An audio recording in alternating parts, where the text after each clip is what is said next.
मुंबई ही स्वप्नांची नगरी. येथे प्रत्येकजण काहीतरी बनण्यासाठी धडपडतो.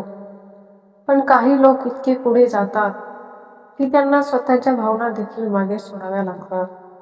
ही कथा आहे एका रागीट बिझनेसमॅनची आणि एका शांत साध्या मुलीची. आर्यन देशमुख, वय 28. पण यश 50 वर्षाच्या माणसाला लाजवेल असं. त्याची स्वतःची कंपनी, शेकडो कर्मचारी आणि करोडोची उलाढाल. तो जितका यशस्वी होता तितकाच रागीट होता. ऑफिसमध्ये त्याचं नाव येताच लोकांच्या अंगावर काटा यायचा. आर्यन जसा ऑफिसमध्ये आला, सगळे एम्प्लॉई एकसाथ गुड मॉर्निंग म्हणाले. तो कोणाकडेही लक्ष न देता सरळ आपल्या कॅबिनमध्ये गेला. जोरात दार आपटला. दार आपटल्याचा आवाज बाहेरपर्यंत आला. सगळे एम्प्लॉई त्याच्या वागण्याला बघून थरथर कापू लागले. एक पिऊन होता. त्याचे नाव रामू होते. तो सगळ्यांकडे बघून म्हणाला, सरचा राग रोजच्या पेक्षा आज जास्त दिसत आहे. जर आज आपल्याकडून चूक झाली तर आपली नोकरी गेली म्हणून समजा. आर्यन कॅबिनमध्ये जाऊन जोरजोरात श्वास घेत होता. आज त्याच्या ड्रायव्हरमुळे त्याच्या हातातून एक बिझनेस डील गेली होती. रस्त्यामध्ये ट्रॅफिक असल्यामुळे ड्रायव्हरने गाडी स्लोमध्ये घेतली. त्यामुळे आर्यनला यायला 15 मिनिट उशीर झाला. ती डील दुसऱ्याला देण्यात आली. हे पाहून आर्यनचा राग अनावर झाला. त्याने त्याच्या ड्रायव्हरला नोकरीवरून काढून टाकले. कॅबिनमध्ये आर्यन सामान इकडे तिकडे फेकत होता. त्या आवाजाने सगळे एम्प्लॉई घाबरले होते.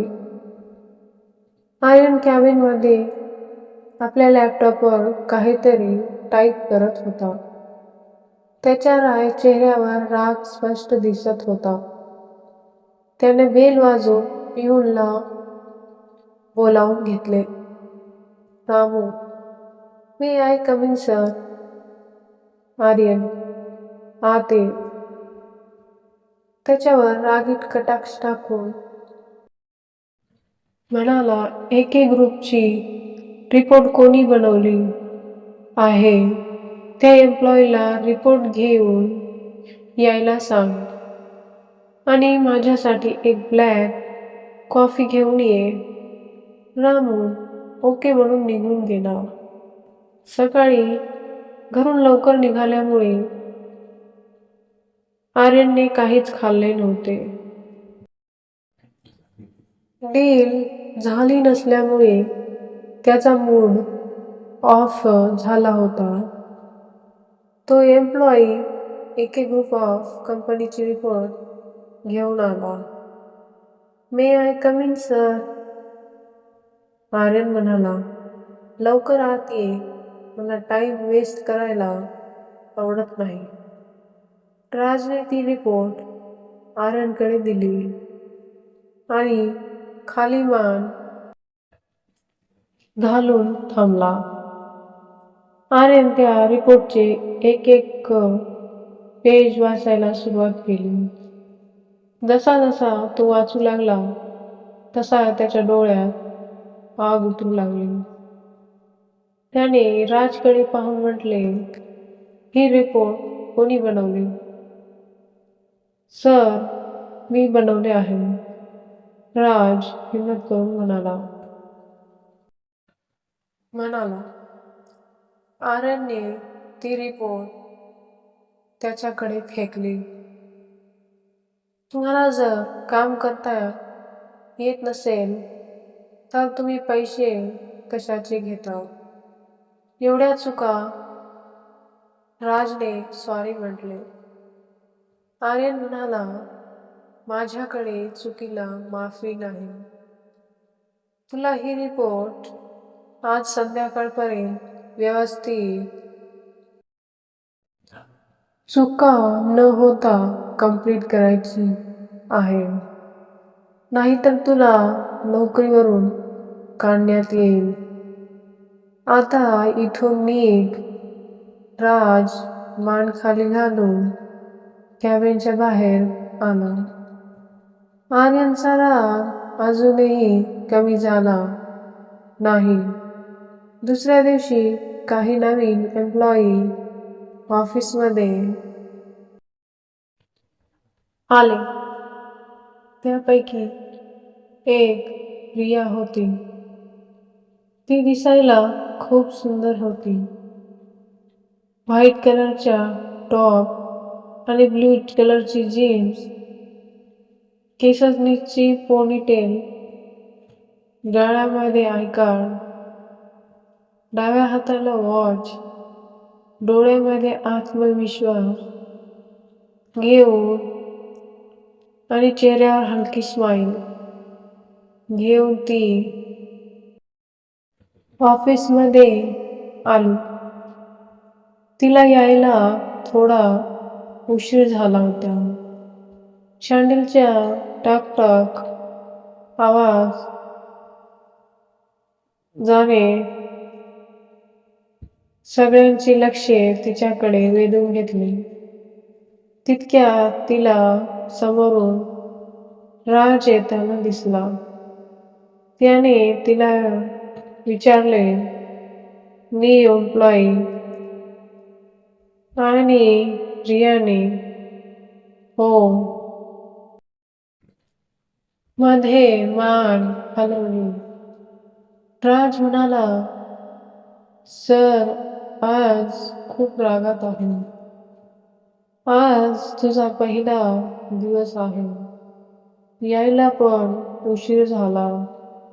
जा, सर तुला आतमध्ये बोलवत आहे.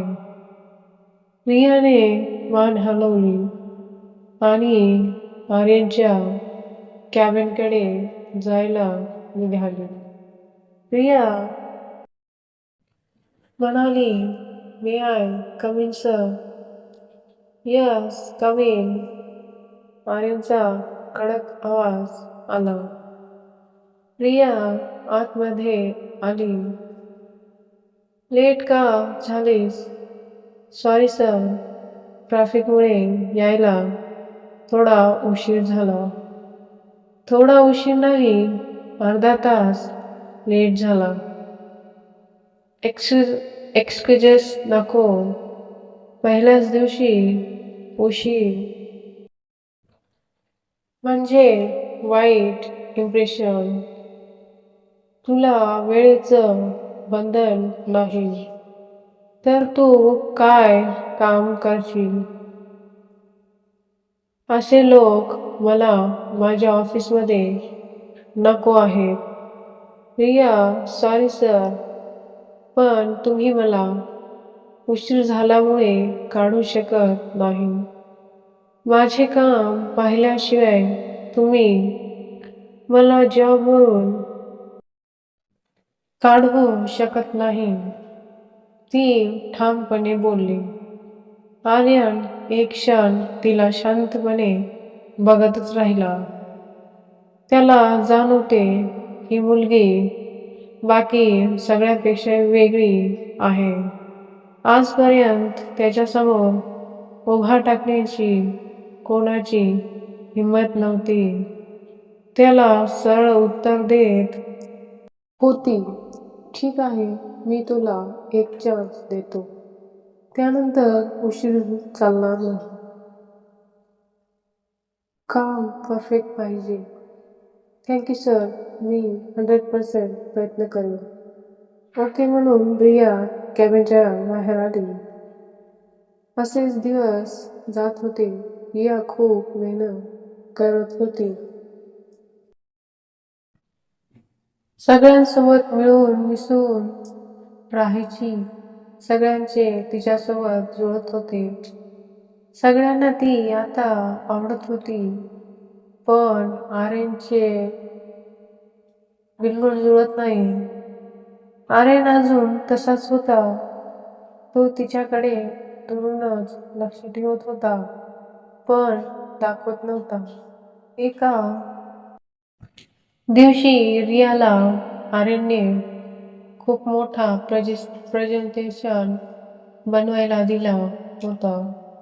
ती रात्रभर जागी राहून प्रेझेंटेशन बनवत होती. दुसऱ्या दिवशी मीटिंग होती. मीटिंग हॉलमध्ये आर्यनने सगळ्यासमोर रियाला रागवले. तिला खूप काही बोलून गेला. आर्यन म्हणाला, "तू या जॉबमध्ये सिरियस तर आहेस ना? असं कोण प्रेझेंटेशन बनवते? ह्याच्यामध्ये किती चुका झाल्या आहेत." सगळ्यासमोर बोलल्यामुळे तिच्या डोळ्यात पाणी आले. तरी ती आत्मविश्वासाने म्हणाली, "सर, चुका माणसाकडूनच होतात आणि त्या चुका सुधारायच्या असतात. मी इथे शिकायला आले आहे, सर, जॉब सोडून पळायला नाही." आर्यन काही क्षण तिला बघत राहिला. तिच्या डोळ्यातले अश्रू बघून त्याला खूप त्रास होत होता. तर मीटिंग हॉलमधले सगळेजण रियाला आश्चर्याने बघत होते. कारण आजपर्यंत त्यांच्या बॉसला उलट उत्तर देण्याची कोणाची हिंमत झाली नाही. असे म्हणून रिया तिथून निघून गेली. या दिवसानंतर आर्यन विचारात पडतो. त्याला वाटते ह्या मुलीमध्ये काहीतरी वेगळं आहे. तो एकसारखा तिला बघत असतो, पण रागाने नाही. एका क्षणानंतर त्याला त्याचा भूतकाळ आठवते. पुन्हा त्याचे डोळे रक्तासारखे लाल होतात. हाताच्या गच्च मुठी बांधल्या जातात. हाताच्या शिरा फुगून वर आल्या असतात. तो म्हणतो, सगळे सारखेच असतात म्हणून आर्यन निघून जातो. पण रियाच्या येण्याने त्याच्या मनात काहीतरी हल्लं होतं. त्यालाही कळत नव्हतं. नेहमी रागात राहणारा आर्यन आता राग करत नाही. ही सुरुवात होती. आपण पुढच्या भागात पाहणार आहोत आर्यन चा भूतकाळ आणि रियाच्या आयुष्यातील सगळ्यात मोठे रहस्य. रियाच्या आर्यनच्या आयुष्यात येण्याचे कारण, येणारा वेळ, रिया आणि आर्यनला कोणत्या वळणावर आणणार आहे